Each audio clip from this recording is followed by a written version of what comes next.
But while you're waiting, I will ask you the question because you already answered the question, but I think everyone is wondering that's a challenge we are having ahead us. So it really takes us down for a while we know it, what is coming up. You already gave some kind of ideas what we should do to overcome it. But I personally have a feeling and question for you that how is this strategy what you are telling us here is working now in UK in your team?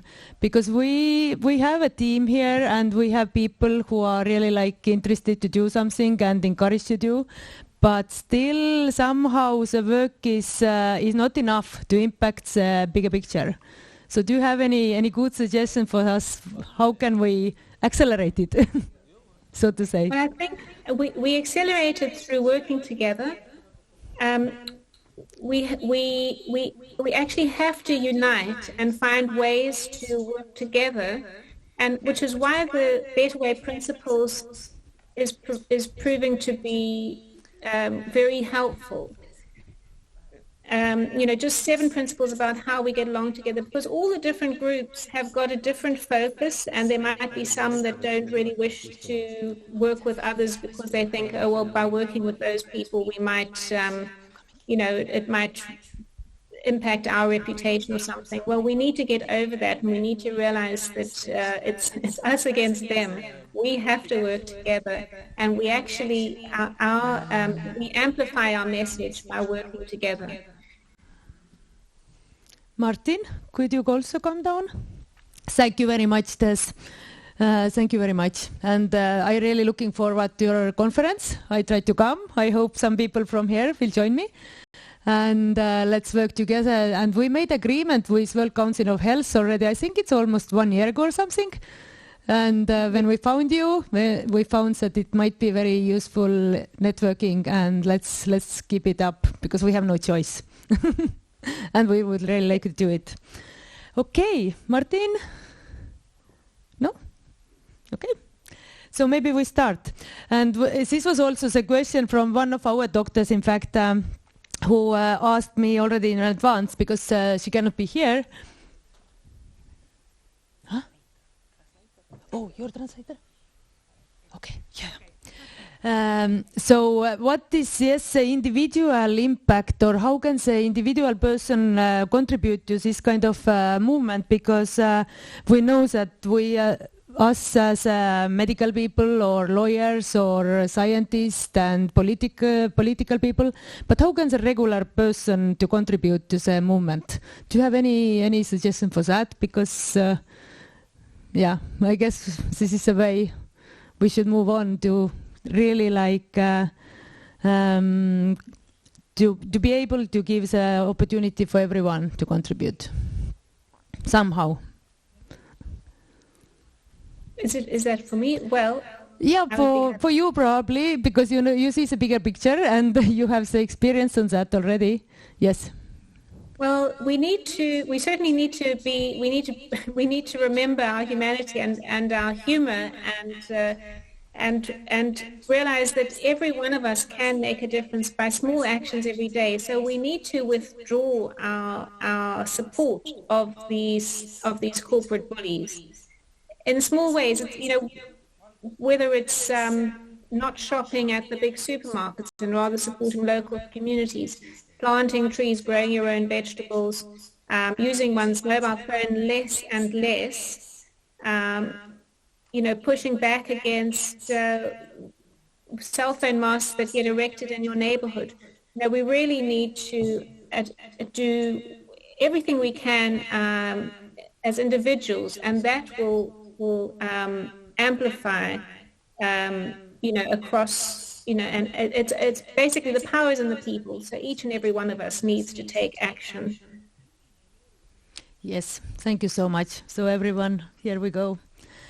And I have another question for Jessica, which came from the public. So do you have any data about the graphene in the vaccines? It's like very, very intriguing question and no one dares to ask it. So I'm asking you, so if you have any official data about it or not. No. You don't have?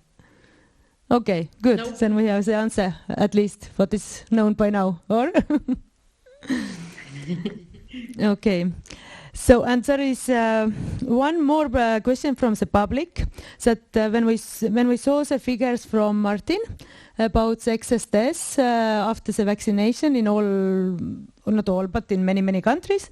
So you had also one slide about AstraZeneca vaccine, which gave the same excess of deaths, excess deaths curve as it was with mRNA vaccines, so-called vaccines. Wasn't you? No?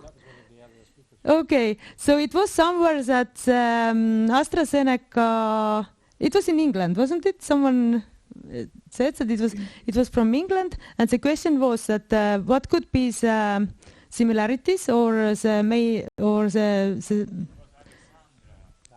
oh, was it Alexandra? Yeah, okay. Yeah, but can anyone mention from here, so what could be the common cause for the excess deaths from both, so to say, these vector vaccines and mRNA vaccines? You want to do it?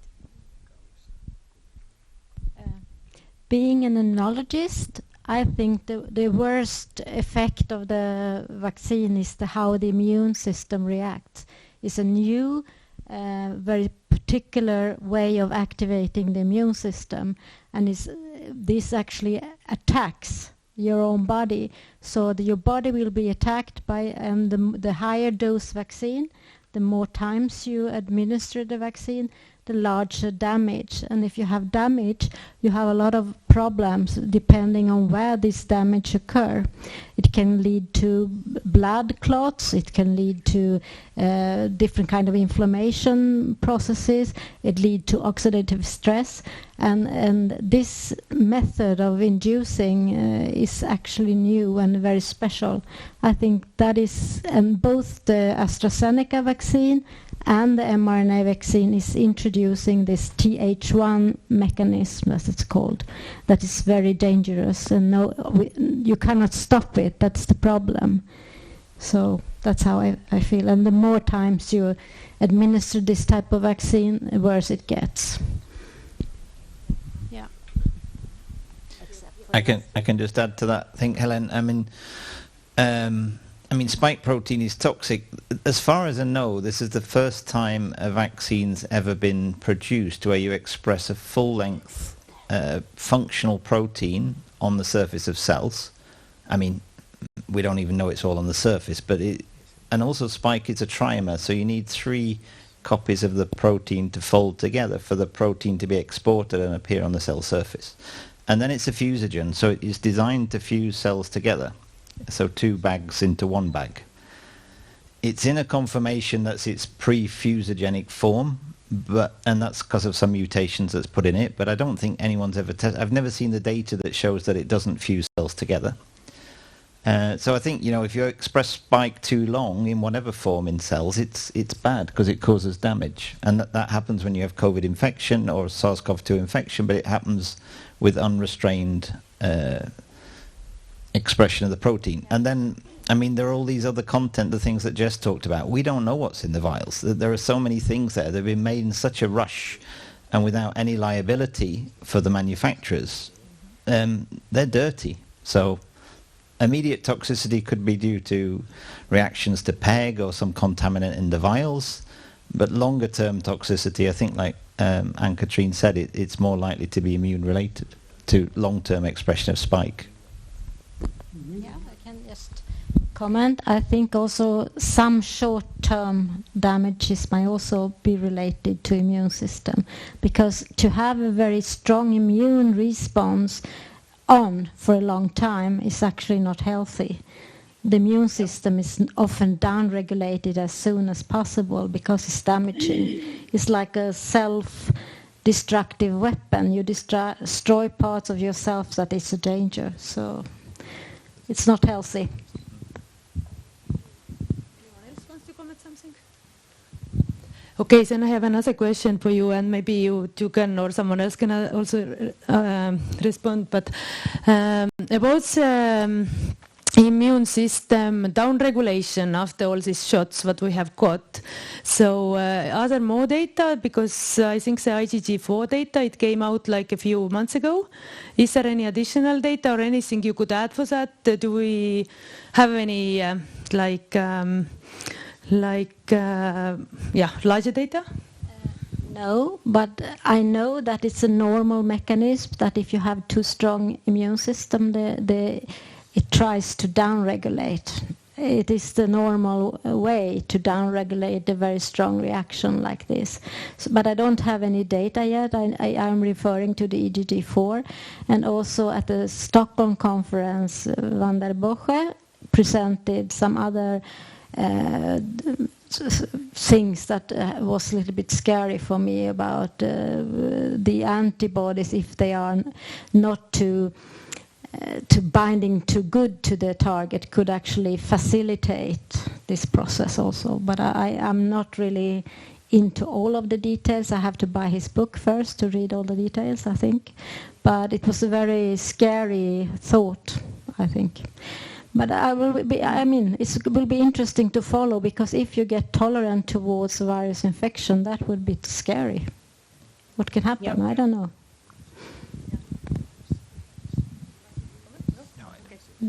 Yeah, because I, as a doctor, has personally seen that the people are really, really sick this last season of any virus. It doesn't matter what virus it is, any respiratory virus or fever, something with fever. People are really suffering for a longer time, and they are just like sick. Previously, we didn't notice it so much. They recovered very quickly. Yes. Can I ask one question? I would like to comment this also about the immunological response. I think this is really scary. We have no idea of the long-term effects. We have no idea. Nobody knows. I have one question for you, Sven. It's about the decrease of the birth rate in Sweden. Do you have any comments on that? The question is that it's declined 13%. So what about the discussion in Sweden? Do you have any public discussion? We don't have any discussion about that. It was a discussion after when Statistics Sweden told us about the figures for the first 6 months in 2022. It was some articles, but the explanation was quite crazy, and they didn't mention the vaccines, of course. And then we have had for 14 months in a row the same picture, and now it's 9%, approximately. It's a decline of 9%, and it's historically we have never ever seen something like this. And it should be on the newspaper, on every newspaper in Sweden. You should discuss this. But it's totally quiet. Can I ask one more question on top of that? Because Martin showed in the presentation that excess mortality in Sweden was much lower than in many other countries. So can you comment? So Martin was showing that the excess mortality was in Sweden much lower than in many other European countries or evolved one. So do you have any kind of theory or idea why could it be so? I could also, I think Ann-Katrin could continue and explain a little bit more in detail. But I think there are several explanations. For the first, we have excess deaths in Sweden, as in every country. And as I said, it's approximately 2.5% higher than it should be if you do a regression analysis for the 20 years, 23 to 2022. But then, but why do we have a lower? I think we didn't have any lockdown. That was good because we got natural immunity. and maybe that gives us a better protection against mutants. And we didn't have a lockdown, so maybe we haven't so many deaths, secondary deaths from drugs, suicides, mental illness, and maybe also a third reason could be that in countries where they had lockdown, maybe people didn't go to hospitals and didn't their sickness went worse than in Sweden. Maybe that's a difference also. And you have another parameter. Maybe we have a more equal system in Sweden with our health care. But that's some of the suggestions from me. What should I answer? Pregnancy. Do you have anything more to? Pregnancy or what? No? Death rates? Or? No, this was about why Sweden doesn't have so Aha. excess deaths. Yeah, I think you answered that pretty well. I think it's this T cell response to inner proteins is very important. So natural immunity makes a difference, I think. Yes, and I know you have mentioned one more, and it's because we didn't have lockdown, we met pathogens. And in other countries they didn't, so our immune system was continuously working, and so for people in the countries where they had lockdowns, when they came out, they met those pathogens and they had a bad immune system. I would say that you have always to consider the co-evolution between virus and immune system. And if you stay inside, the virus will develop and change while your immune system will stay the same. And that means the virus will win. It will be more dangerous to you. So that is why now a lot of other diseases are spreading. So lockdown is not a good strategy if you want to long-time health.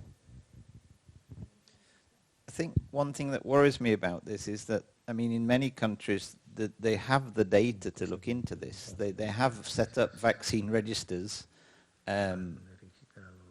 You know, for my view, it's for other reasons, but they know who's been vaccinated, how many times, and when that happened in relation to the natural waves of infection that came through, which, okay, they were diagnosed by PCR, which aren't accurate, but we know. So it could have been that there was a large wave of natural infection in Sweden before the vaccine rollout happened.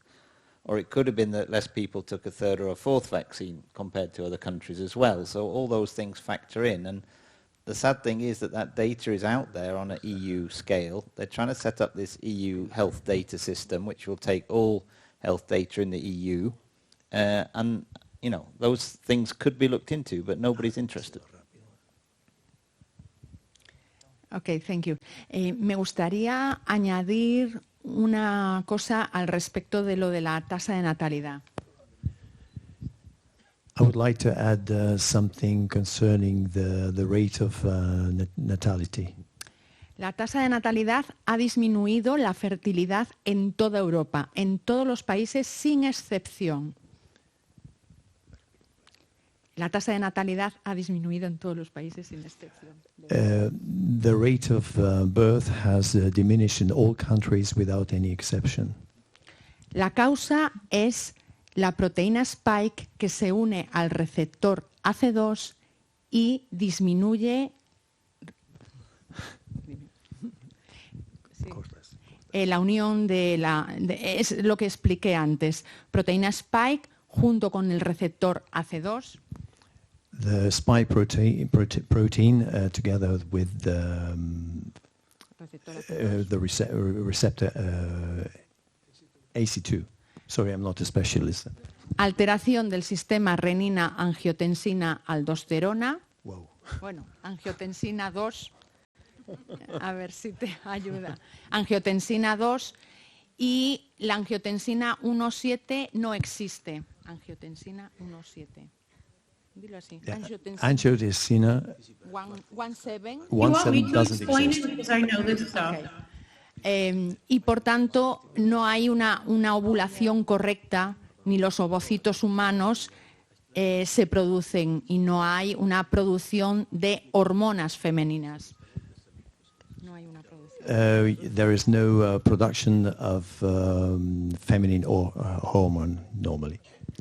Porque el receptor AC2 está en ovarios y testículos y tampoco hay hormonas masculinas sintéticas que se sinteticen normalmente. El receptor AC2 está en ovario y testículo. The receptor Receptor AC2. The receptors are in ovaries and testicles, and it binds to them. And Okay. sorry. Oh, Jessica, did you want to say something? Claro.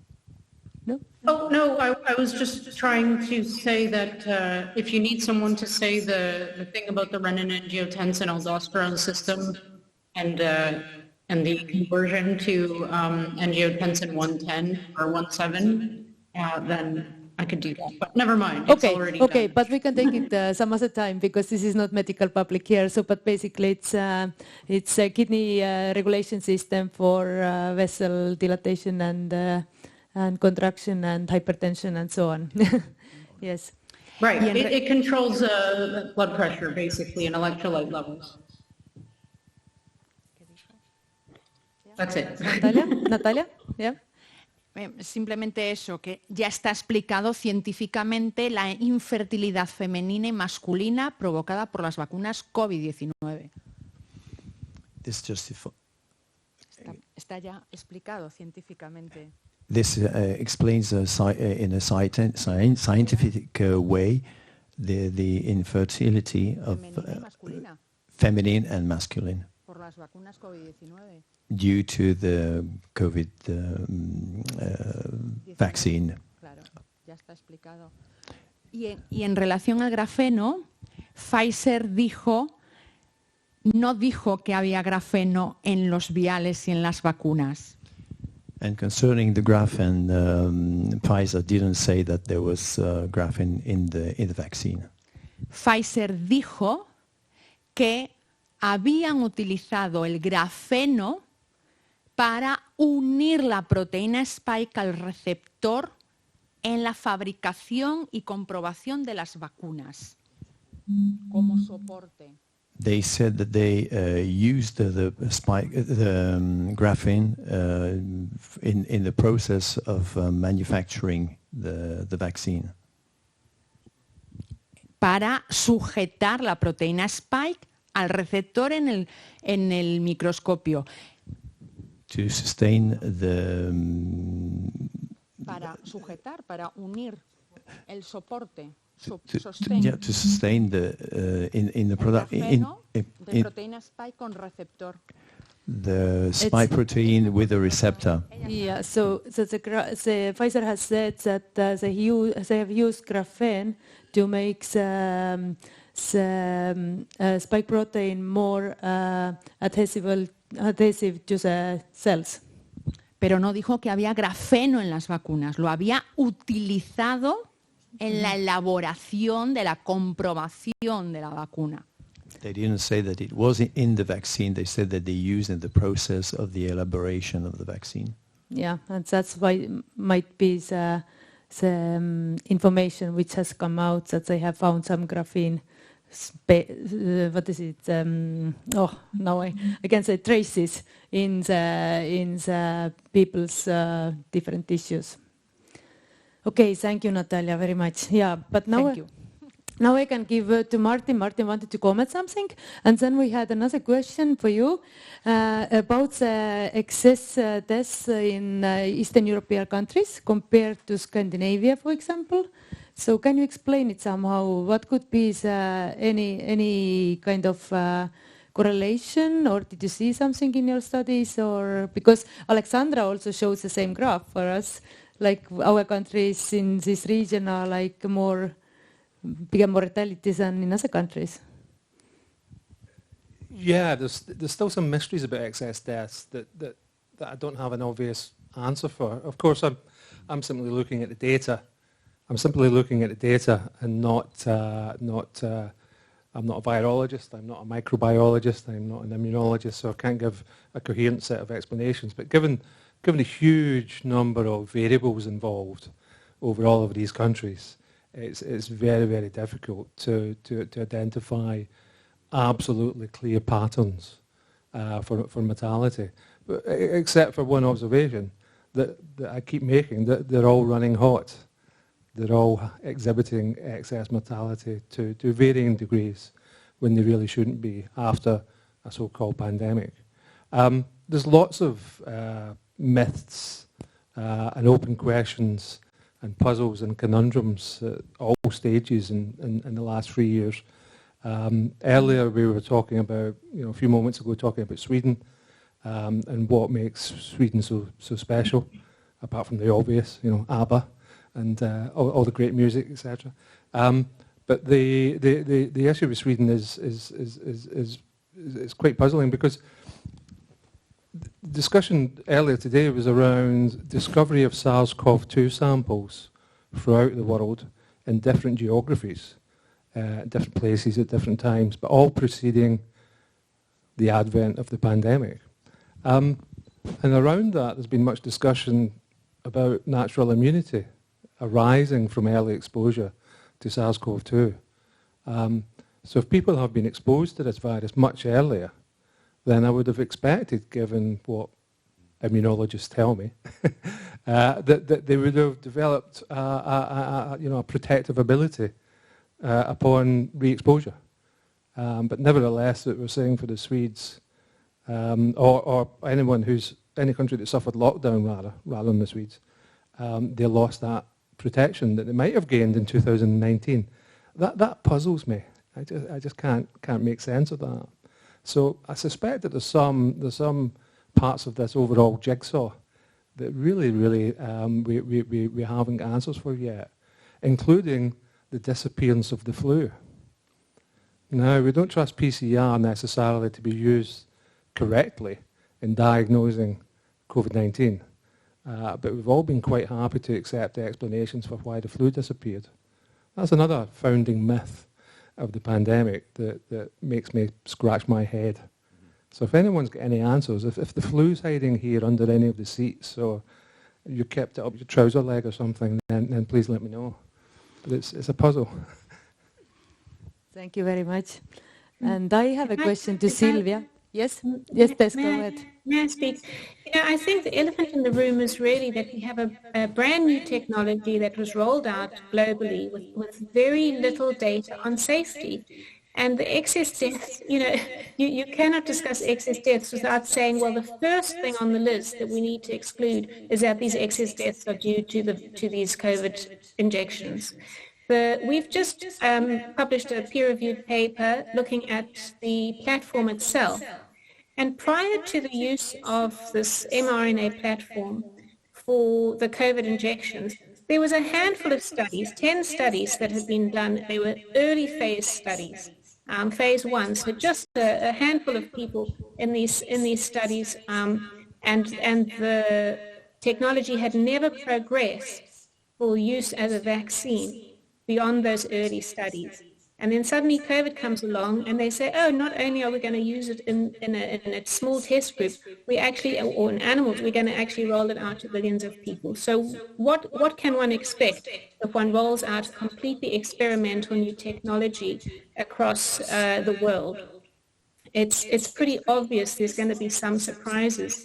And, in terms of the fertility rates and excess death rates, well, you only have to look to the World Health Organization's Vigi Access database to see the unprecedented numbers of adverse reaction reports to the COVID injections, as well as the myriad and diversity of illness due to bleeding and clotting disorders, due to autoimmunity, allergic responses, and so on. So these injections are toxic. We don't need to look any further until we've excluded the COVID injections. We don't need to look any further for a cause. I can tell you 2 years ago, February 2021, I wrote an affidavit for a court case. And at that time, on the Vigi Access database, there were 102,000 adverse event reports of harms related to the COVID-19 injections. I was asked to update that report, that affidavit this week. There are now over 5 million reports of adverse reactions on that Vigi Access database, the World Health Organization's own database, and they have not done a safety audit of those data. So we don't need to look any further. These injections are toxic. And one other paper I would like to highlight is a report that was published just in the last week or two on the quality of the vaccine contents. And these researchers, experts, they looked at 2 vials of Moderna and 2 vials of Pfizer, and they found plasmids, which is the DNA template used to make the mRNA. They found these in these vials in extremely high numbers. So not only is it mRNA that is in these vials, but it's actually DNA. It would appear that there's DNA in these vials that can make mRNA and in our bodies. So, goodness knows where we're headed with this, but we simply must stop the injections, and we must start recognizing and speaking quite openly about the fact that there's huge quality issues with them. They are dangerous and not fit for purpose, and we need everybody to know this and speak about it. And just to say what that means in basic terms is there's DNA in these injections. We've been told all along that the mRNA cannot integrate into the human DNA. Well, that's looking less and less likely, especially if there's mRNA and DNA. Chances are that the human DNA can incorporate these foreign bits of DNA into our chromosomes. So really, it is frightening, and we need to the sooner we actually face facts and speak openly about it, the better. I just want to make a short comment, and it's something that is, when I was studying the HLA, also the immune system, regulatory system, the HLA molecules, I found out what is called retroelements and transposons and retrotransposons, and they moved around probably due to virus in the environment. So it's not only direct on the genome, it can also cause genetic plasticity that is sort of changing, mutating, duplicating things in the cells. And that can be a problem if it occurs in like oocytes or spermatocytes. You don't know what you are playing with, I think, here. Just a comment. Yeah. So I will ask one last question from my side, and then we see what is in public. It's to Silvia about these EU and WHO regulations, what's upcoming, and I can give you just a background. Probably it's the same in all European countries. So I just want to ask you, where are we standing as a European Union member country? In terms of last spring, the same time, we gave our rights to the European Union from our parliament to decide for us. So I don't know what it really includes, what kind of decisions can be made by European Parliament instead of us. But you probably know that probably it was in every country, they should give some kind of freedom to the European Union or some kind of regulational role to the European Union. So I don't know if I made myself clear, but can you just comment it, that what kind of role we have as a member country, our role, independent role, to decide or to do or to discuss or to influence something? We are a very small country, of course, I understand that, but in this bureaucratic system, do we have any rights at all still left, or have we given everything to the European Union? That's my question. Well, that's of course also a very tricky question, but because we can see in the European Union region that we have already a dual system established, and they have a smaller public health emergency system, a very new one established, and in fact I think it is honest to say, and the reality to say that we are the European member state countries are not really sitting at the table and negotiating, but the European Union is considered by WHO something like as a member state having the same rights, whereas the member states actually have to coordinate their opinion before they go into negotiations. So we have, the European Union is a huge sponsor of the World Health Organization, a huge sponsor. So if you look up the open budget, you will find a huge data, huge amount of money that flows, and they also have a very close and tight managerial relationship. And you know that the World Health Organization is set. I heard something. So the World Health Organization is actually set up as a federal organization. This was the idea. So the European Union is also very strong. It's the European region, which is huge, covering also Israel and the Russian Federation. So we have here an intense level of power that is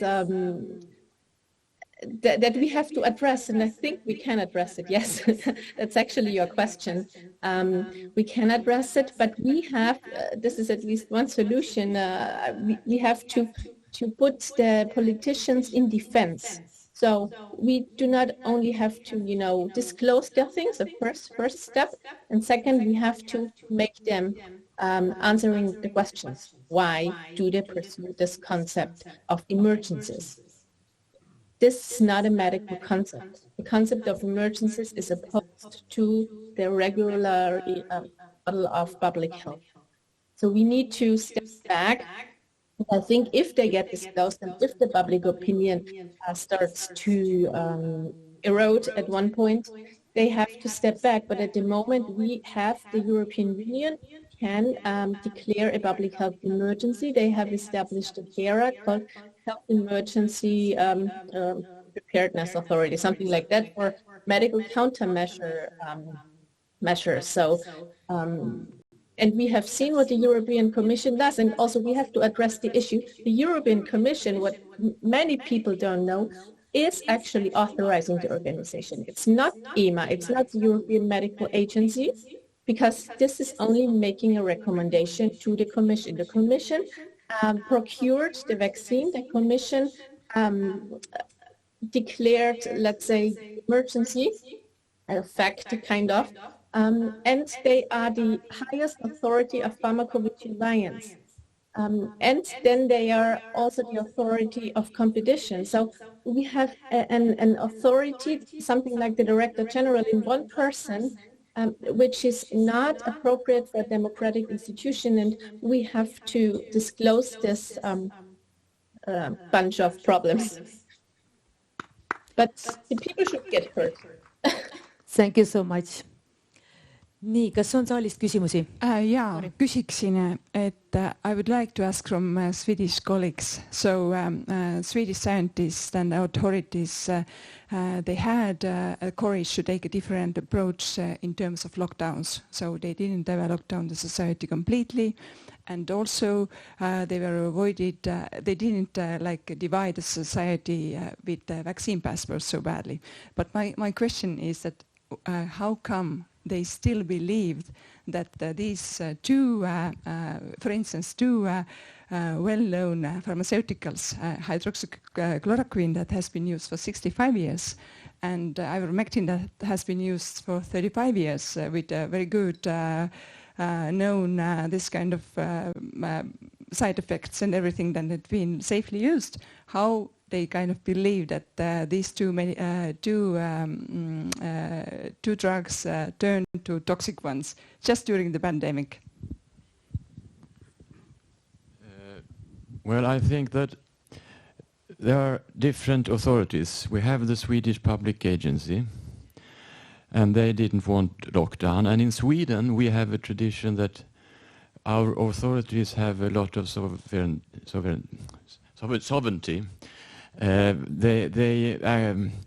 And it's not politicians, if they go in and tell the authorities what they should do, the politician won't work anymore.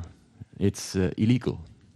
So that's the reason why the public health authority could guide and that we didn't have any lockdown. But then we have the Swedish Medical Products Agency that is financed for 70% by Big Pharma. So that's not, in my opinion, an authority at all. And they don't like anything that works, if you exaggerate a little bit. But they don't like, of course, if we had used ivermectin and hydroxychloroquine and all the other vitamin and all the other things, then the whole pandemic would have gone after the first half year of 2020, and you couldn't roll out any vaccines. But the agency, the Medical Products Agency, is just it's working for the Big Pharma.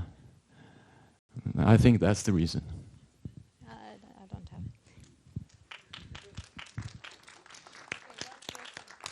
I think looking on the longer run, what this last pandemic was about, I mean, for me, it was as much about rolling out vaccine passports and seeing how to do that in different member states in the EU, for example, and where the holes were. There was a webinar earlier this year on the European Health Data Initiative, where they're trying to make this European-wide health data network, which companies will have access to. I think it was, it was a big company that was involved in doing the analysis. They basically looked at all the member states and said, how easy was it for you to vaccinate your population? How easy was it for you to set up your vaccine passport system? Sweden did that very efficiently. I think they paid 30 euros per injection, but only if the person was registered in the vaccine passport system with each shot. So probably as much money or more money, I calculated 15 times, went into the vaccine passport register as went into the actual vaccinations. So I think there was much more about setting up those systems for the next stage, and Sweden doesn't need to do that. I mean, they have a very compliant population. It was very difficult legally to lock down because the ground laws don't allow that. But, you know, they've already put 90% of the people into the vaccine passport system. And we already have a e-krona ready to roll out, I think, since 2016. So we're very advanced in those digital transformation technologies, which will be the next stage. I was involved in 2009 in the swine flu, and I was in the television arguing with other people from the authorities about not vaccinating, and I actually had a debate with the former general director of the officials, and when we were sitting at a hotel afterwards, he looked at me. I said, but this doesn't work and it's too late, blah, blah, blah. As I know, but you know, this is just a training for what's going to come. And then I really understand that it was just a way to make the system work. So maybe they trained already 2009 to put up this system to be very efficient. I think so. I'm with you. Can I ask one question now? Hello. Oh, were you going to say something, or can I ask a question? No, please. Okay. So one question maybe a lot of us here in the audience have in mind is something to do with what Sylvia just said before. She said we should make our politicians more accountable. And of course, first that starts with being accountable for our own decisions. But I've kind of come to this idea that I'm thinking, what the hell are the doctors doing? When are they going to make a revolt? Because if a simple person like I and my wife can understand that changing suddenly the laws of natural immunity, you know, in America, they were saying that frontline workers who have had COVID still have to get vaccinated or lose their job. This is such an incredible reversal of everything anyone has ever known in medicine and about vaccines, and a number of myriad other things, that I wonder, this is a question to all of you here, what sort of debates are you having amongst yourselves as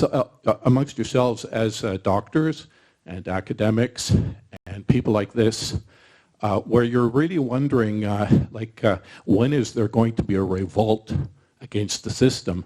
Because I know the system gives you the license to practice, but I kind of feel like that's where the buck stops, or, you know, if you understand my question. I'll give the microphone over.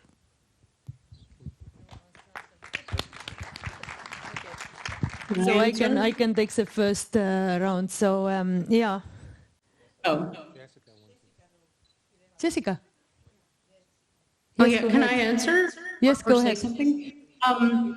I think that there are very few conversations going on from what I hear, and just based on my experience. I'll tell you something. I applied to go to med school in Canada, and I was going to grand rounds before, you know, I even was engaged in my immunology program. And in the 4-year program that I would have done in the Canadian Medical School that I would have applied to, there was one immunology course. One semester, one course in 4 years. Now, for anyone who studies immunology or has background in immunology, you know how important this subject matter is. I mean, like I said in my talk, it's basically the node that binds all the other things in the human body. If your immune system is no good, then you know you have no health, basically. So I honestly don't think that the most trained medical doctors have a large enough background in immunology, first of all, and I would bet that they have zero background in vaccinology, that they don't really even know anything of the history of inoculation or vaccination. It's just a matter of what they've been taught during their indoctrination, you can call it that, or during medical school, and it's almost as if I don't want to say you can't assign blame, but it's almost like that, because you can't have a conversation about something you don't have any awareness of. It really comes down to that, which I think is really important for people to think about, if not acknowledge if it's not true, because it kind of makes a situation that's perfect for the they, because we all end up pointing fingers at each other, and that's not the way to go forward here. We absolutely need to engage, especially our medical doctors, in this conversation and let them know just the simple truth. It's like, listen, these things are a nightmare for the immune system, and this is why. It's real basic. It's basic immunology why these things are a nightmare. So I just wanted to throw that in. Yeah, if I could also just corroborate what Jessica said, and you know, I've been astonished at the level of ignorance among my peers with respect to immunology and how these injections actually work. You know, it was the first thing that, you know, it makes sense to go to when you get given an experimental thing to give to your patients, to go and have a look at the literature and to reflect on the mechanism of action and think, does this actually make sense? So that is rather, it was rather dismaying to see, and one can see how, through the limited amount of education on immunology that's included in medical school these days, you can see that in actual fact our doctors have been groomed to be, tools of the pharmaceutical industry. And so we really need to take back responsibility of health for ourselves until they wake up and are able to take on board the magnitude of what's just happened in the last 3 years, where they have actually been employed and what they have done and participated in has led to enormous harm. So don't wait for your doctors to wake up. You need to educate them. And if they don't listen, you need to find another doctor or another way, not another doctor, other ways you need to take responsibility for your health and use a holistic approach to your health. I've got just one observation there. It seems quite unfair just to point a finger at the doctors. I know that ignorance is no defence in the law, yeah? But it's just not the failure of the doctors. It's the utter failure of the whole establishment, right? It's not just the doctors, it's the failure of the law, the legal system, judges, yeah? Our civil services. There's been a complete and utter collapse in ethics right across the West. All of the values that we hold dear have been tossed to one side and discarded, utterly and totally. So you want to wrap up? Okay. Crisis of credibility, very good. Yeah, aitäh teile kõigile. Thank you very, very much for all the speakers. So we have to leave the room now because there is another event coming to the room. That's why we are in a hurry. But I really appreciate everyone's participation. And thank you very much with Telebridge, our colleagues. And see you soon in real life. Suur tänu teile kõigile. Teeme väljas siis ühised pildid.